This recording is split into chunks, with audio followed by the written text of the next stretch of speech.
ये पैसेज में कैसे इसको क्या करना है।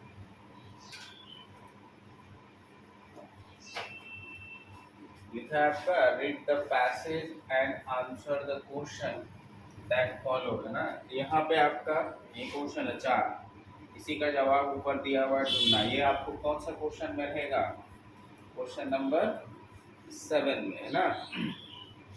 क्वेश्चन पर who is known as the Shakespeare of India, है ना। इंडिया के शेक्सपियर कौन जाने जाते हैं ना। तो आप जब पढ़ोगे तो है Kalidas is known as the Shakespeare of India, है ना। पहला ही लाइन में है आपका इसमें। तो आप जब जवाब दीजिएगा ना, जैसा सवाल है, जैसे हु है, इसी हु के जगह पर जो है आंसर में वो लिख दो। इस हु के जगह आप क्या लिख दोगे, Kalidas is known as the Shakespeare of India, है ना। इस वे में आपको जवाब देना। क्वेश्चन जैसा पूछा वैसा, अननेसेसरी जवाब नहीं देना है, ठीक है। अगर ये एक लाइन में है, ये क्योंकि 4 मार्क्स का है, आपको इसमें कितने मार्क्स मिलते हैं 4, तो और उसके लिए 4 अलग अलग क्वेश्चन है, एक एक लाइन का देना 1 मार्क्स में आपका, ठीक है।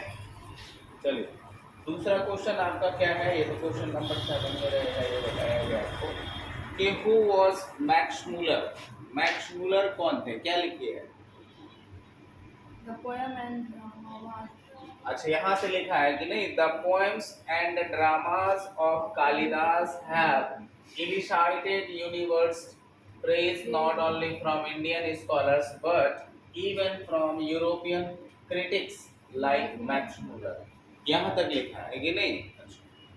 जैसे आपसे सवाल क्या पूछा गया, who was Max Muller, Max Muller कौन थे, इतना जवाब देना था। Max Muller was European politics। हाँ वेरी गुड, बस इतना ही जवाब होगा इसका, है ना। इसका जवाब क्या होगा आपका, यहाँ लिखा हुआ है European critics like Max Muller.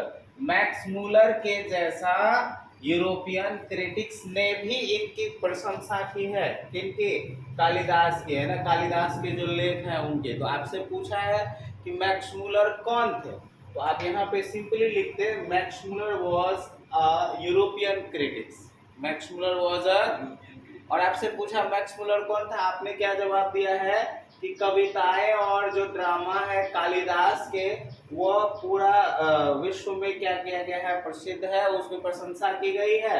सिर्फ भारत के स्कॉलर विद्वान के द्वारा ही नहीं, बल्कि यूरोपियन आलोचककार, क्रिटिक्स क्या होता है, आलोचककार, मैक्स मूलर जो है उनके द्वारा भी प्रशंसा किया गया है। आप उतना लिखने की क्या जरूरत है। आपसे पूछा घर कहाँ है, तो बता दो रहे, आप बता रहे हो कि नहीं, प्रखंड उखंड सारा चर्चा कर रहे हैं कि नहीं, तो वो सब अननेसेसरी है, समझ में आया बात। तो ये नहीं होगा, सिर्फ आपको क्या लिखना है, हु वाज मैक्स मूलर, है ना।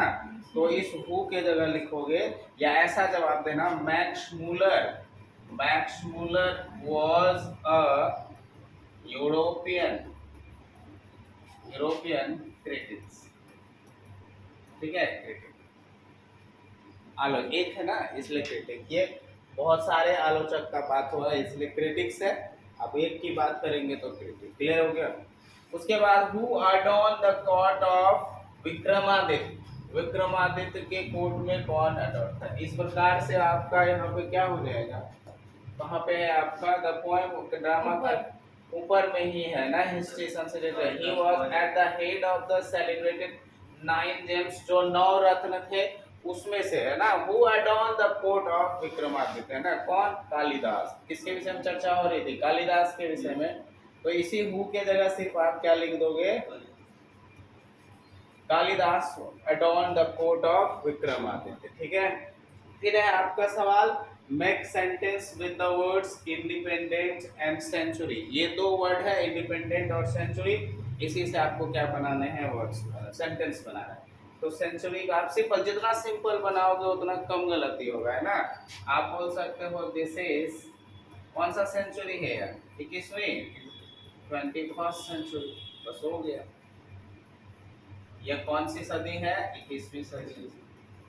उसके बाद है इंडिपेंडेंट है। इंडिपेंडेंट का मतलब होता है जो डिपेंड नहीं है किसी के ऊपर, है कि नहीं। तो ऐसा बोल सकते हो आई एम इंडिपेंडेंट, इतना भी लिख दोगे तब भी यह वाक्य है। वाक्य वही होता है जो कंप्लीट सेंस होता है, मैं इंडिपेंडेंट हूँ। आगे बढ़ाना चाहते हो तो लिख सकते हो from my family, from my, मैं अपने परिवार से इंडिपेंडेंट हूँ, स्वतः, उसके ऊपर डिपेंड नहीं हूँ। दोनों का हो गया। इस वे में आपको 4 मार्क्स मिल जाएंगे। अब मान लो इसमें 2 सेंटेंस बनाना था, तब आपको 1 मार्क्स मिलता। अगर एक बनाते एक वर्ड पर तो आधा मार्क्स आपको मिल जाता। इसी तरीके से पैसेज आपको पूछे जाते हैं। पहले क्वेश्चन पढ़ लो, उसके बाद पढ़ते रहना, जहाँ आंसर मिल जाएगा उसको लिख देना। दोनों तरीके, कुछ बच्चे पहले पैसेज पढ़ लेते हैं फिर क्वेश्चन बनाते हैं, तो उसमें टाइम लगेगा।